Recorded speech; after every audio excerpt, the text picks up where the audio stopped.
Today, we're setting our compass for a really captivating region in India, Assam. We're embarking on a deep dive into its most iconic celebration, Bihu. Our insights for this journey, they come from Assam's Bihu, a trio of festivals, and also Assam, a tapestry of culture, nature, and history. So our mission today is to really unpack the layers of Assam's, unique cultural tapestry and understand how one festival named Bihu actually covers three distinct vital celebrations, each one deeply connected to the land and its people. Absolutely. And Assam is, well, it's a truly fascinating place where diverse influences converge. Over centuries, these influences have created this incredibly rich blend of culture, history, and natural beauty that we're going to explore. Okay, so let's zoom in a bit then. Assam's unique identity. It seems deeply rooted in its geography, doesn't it? It really is. It's nestled there in northeastern India, covers about, 78,000 square kilometers, and it has these extensive borders. Yeah, with Bhutan, Arunachal Pradesh, Nagaland, Manipur, Meghalaya, Tripura, Mizoram, Bangladesh, and West Bengal. So yeah, it's definitely at a significant crossroads. And its geography must be pretty defining. Oh, absolutely. The landscape is profoundly shaped by the mighty Brahmaputra and Barak River valleys. They carve through these lush green forests, rolling hills, and, well, incredibly fertile plains. And the region gets high rainfall. It has this unique hydrogeomorphic environment. Basically, its landforms are heavily shaped by its powerful rivers and wetlands, which makes it exceptionally green and biologically rich. It really is, a verdant paradise.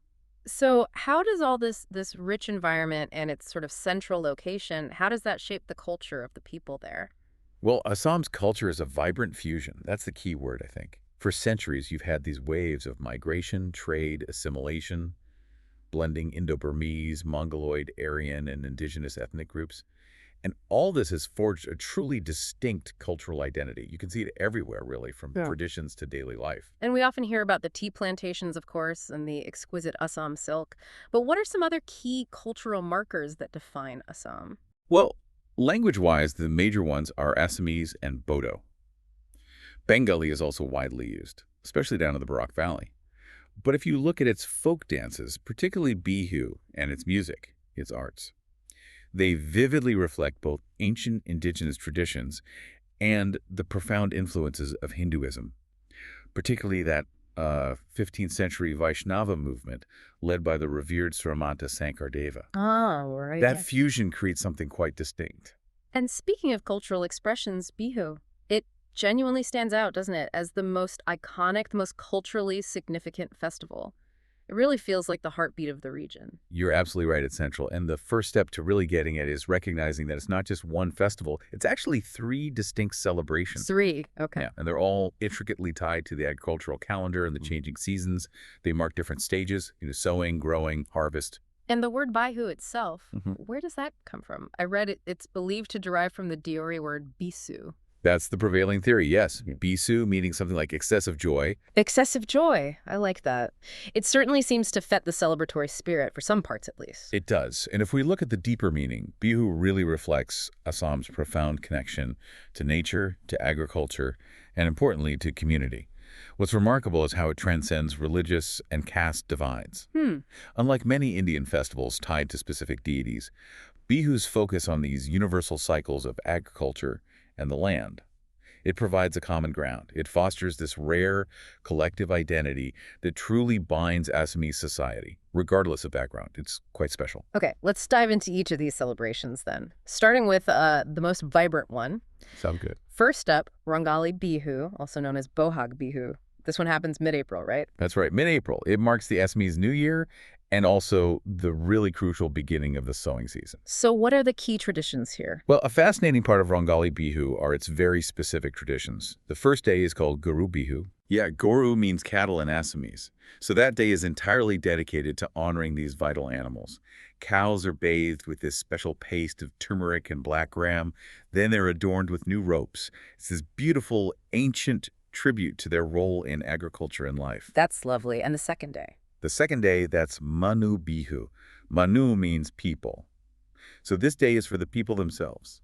Everyone wears new clothes, they exchange gifts, often traditional hand-woven scarves called gamosa, and seek blessings from their elders. It's very community-focused. You can just imagine the energy and the cultural highlights. The dance and music must be incredible. Oh, absolutely. You have the incredibly energetic Bihu dance, the Bihu Naz, performed by young men and women. It's accompanied by lively Bihu songs, Bihu Geet, and you hear these distinctive sounds everywhere. Like the drums. Exactly. The booming dhol drum, the melodic pepa, which is a kind of flute made from buffalo horn, and the twangy jaw harp, the gogona, it creates this amazing, infectious atmosphere. And speaking of vibrancy, there was that huge event recently, wasn't there? The World Records. Oh yeah, that was spectacular. In 2023, Assam set 2 Guinness World Records. They had this astounding performance of Bihu at the Sarusajai Stadium in Guwahati. Over 11,000 dancers and 2,500 drummers performing together. Wow, 11,000. Incredible, isn't it? And it wasn't just some quirky thing. It really shows how a deeply traditional celebration can capture global attention. Wow. It invigorated this huge sense of collective pride, demonstrating Bihu's enduring vitality even today. Okay, so shifting seasons now. From the spring celebrations of Rongali, we move to the cold of mid-January for Bhogali Bihu, or Ma Bihu. This one's about the harvest, right? Celebrating the end of it. Exactly. Yeah. This festival is all about abundance, gratitude, and togetherness. The spirit is very much communal. Its traditions really center on community participation. The eve of Bhogali Bihu is called Uruka, Uko, great. and it's marked by these grand communal feasts, often held in temporary shelters called belagar, and huge bonfires that light up the night. It's a big night of feasting and merriment. And then the next morning. Then, on the morning of Bhogali Bihu itself, you have the meji burning. Impressive structures, the mejis, made of bamboo and wood, sometimes straw, are ceremonially burned. It's an offering to Agni, the fire god, symbolizing the conclusion of the harvest and prayers for the future. And a harvest festival. Well, it must have some incredible food traditions. What sort of dishes define Bhogali Bihu? My mouth's watering already. Oh, absolutely. The food is central. You're talking about delicious pithas. Pitas, like rice cakes. Exactly, rice cakes. They come in all shapes and sizes, sweet or savory, often filled with coconut, jaggery, or sesame seeds. Very traditional. Then there's jalpayan, which is a classic breakfast or snack flattened rice, often served with curd and jaggery. Simple, but delicious. And of course, given Assam's rivers, a variety of tempting fish delicacies are usually part of the feast. It's a proper celebration of the harvest bounty. Sounds wonderful. Okay, finally, let's turn to the third one. Kongali Bihu, also called Kati Bihu. This one falls in mid-October, and it sounds different, more solemn. It is, yes. This Bihu differs significantly from the other two. Unlike the vibrant feasting and dancing of Rangali and Bhogali, Kongali Bihu is marked by a sense of austerity and spiritual reflection. Why the difference? Well, it falls at a time when the granaries are often getting empty and the new paddy crop is still growing in the fields. So there's a sense of anticipation, maybe a little anxiety. It's a time for quiet devotion, praying for the protection of the crops. So what are the traditions then, if not feasting and dancing? The key traditions involve lighting earthen lamps, or saki. These are placed near the sacred tulsi plant, which holds a special place in Assamese households. And importantly, lamps are also lit out in the paddy fields, almost like keeping a vigil over the maturing crops. It's quite a serene sight. And there's that other practice, the Akash Banti, sky lamps. Yes, that's a fascinating, very traditional practice associated with Kongali Bihu. Akash Banti are lamps, sky lamps, hoisted high on tall bamboo poles, usually in the paddy fields or near the granary. The traditional belief is that these lamps attract insects and pests, drawing them away from the precious crops. A sort of ancient, ingenious form of biological pest control, still practiced today. Really clever. So, okay, Bihu is clearly central, absolutely vital to Assam's identity, but it's just one facet, isn't it? There's so much more to Assam. Oh, indeed. If we broaden our perspective, Assam is also justly celebrated for its incredible biodiversity. It's a crucial global hotspot.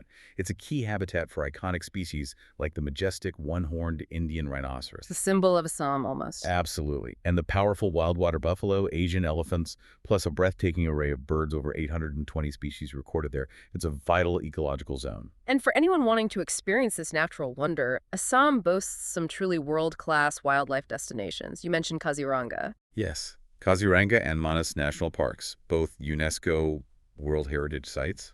There's also Dibru-Saikhowa National Park, another biodiversity haven. And you can't forget Majuli, the world's largest river island, right in the Brahmaputra. It's not just geographically unique, but culturally significant too. And the cities.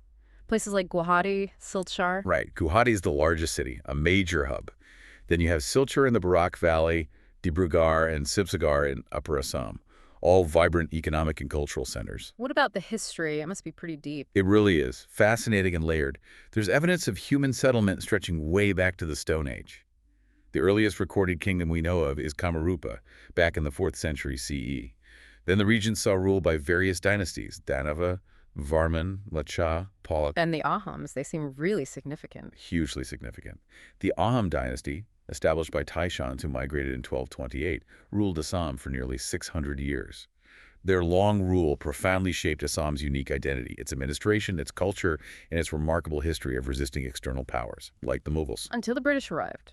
Yes. Eventually, Assam was incorporated into British India in 1826, following the First Anglo-Burmese War. And then, of course, it joined independent India in 1947. And economically, we mentioned tea, but there's more, right? Oil. Yes, Assam's economic contribution is significant. It's a major producer of tea, world-renowned.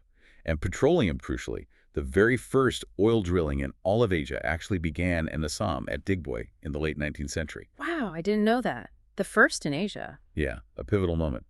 The state is also rich in other natural resources: coal, limestone, a stunning variety of orchids, valuable timber, and other forest products. So putting it all together. To put it all together, Assam really stands out for its distinctive blend. You have this incredible natural beauty, profound cultural diversity stemming from centuries of interaction, and a rich, complex historical legacy. It makes it a uniquely significant region in India's northeast. And there you have it, an incredible journey, really, through Assam, from its unique geography and that deep history to the vibrant and varied celebrations of Bihu. It's quite a place. It really is. And maybe, as we wrap up, here's something to think about. Consider how these ancient agriculturally rooted traditions like Bihu, traditions with such a deep connection to the land, the community, how they continue to not survive but thrive. They even set world records in our modern era. It's, I think, a powerful reminder of the enduring power and maybe the remarkable adaptability of cultural heritage in an ever-changing world, something to ponder.